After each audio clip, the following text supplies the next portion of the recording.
অত্যাচার, আর তাতে দোষী সাব্যস্ত হয়েছিল রাজীব ঘোষ। আর সেই ফাঁসির সাজা শোনালো সেই মামলায় বিচারক, ফাঁসির সাজা শোনালেন রাজীব ঘোষের বিরুদ্ধে। ব্যাংশাল কোর্ট ফাঁসির সাজা শোনালো। বিরল থেকে বিরলতম ঘটনা, মন্তব্য, পর্যবেক্ষণ বিচারকের। এবং সেখানে এই গত বছরের নভেম্বরে যৌন হেনস্থার ঘটনা, কিন্তু বিচার প্রক্রিয়া শুরু হয়েছিল 7ই জানুয়ারি, অর্থাৎ 40 দিনের মধ্যেই সাজা ঘোষণা। 40 দিনের মধ্যে একেবারে ফাঁসির সাজা নিয়ে আসতে পারলেন আইনজীবীরা।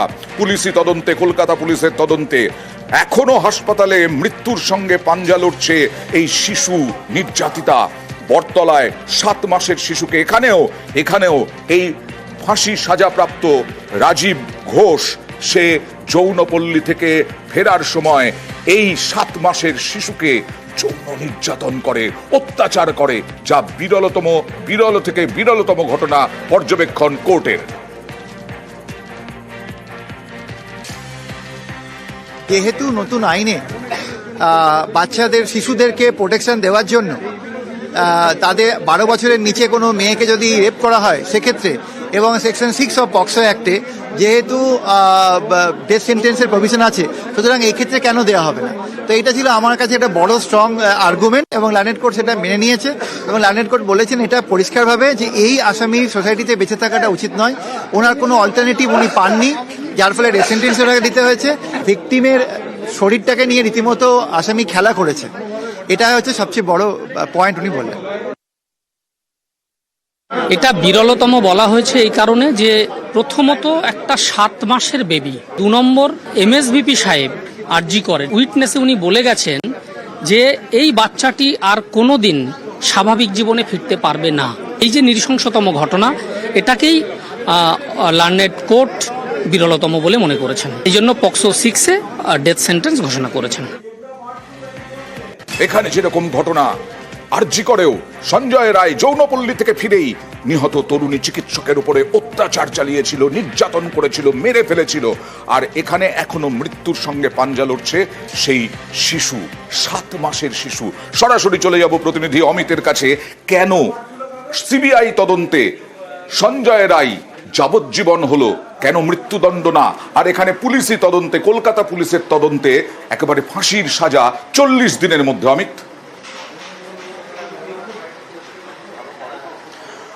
দেখো, প্রথমে তোমাকে জানিয়ে রাখবো যে দুটি ধর্ষণের ঘটনা বলা যেতে পারে। একটি আরজিকর, নির্যাতিতা চিকিৎসক সেখানে ছিলেন, ডিউটিরত অবস্থায় ছিলেন, তাকে ধর্ষণ করে খুন করা হয়। অন্যদিকে বটতলার যে ঘটনা কলকাতা পুলিশ তদন্ত করছিল।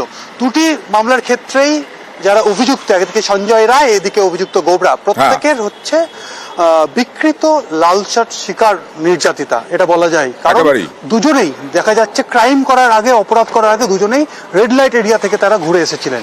একদিকে কলকাতা পুলিশের যে তদন্ত এই বটতলার ক্ষেত্রে, সেক্ষেত্রে ডিজিটাল এভিডেন্সের পাশাপাশি এখানে কিন্তু যেটা গুগল আর্থের কিন্তু সাহায্য নেওয়া হয়েছিল। সেক্ষেত্রে এই যে যাকে ফাঁসির সাজা শোনানো হলো আদালতের তরফে, তার বিভিন্ন ফুটেজ সংগ্রহ করা হয়েছিল কলকাতা পুলিশের তরফে।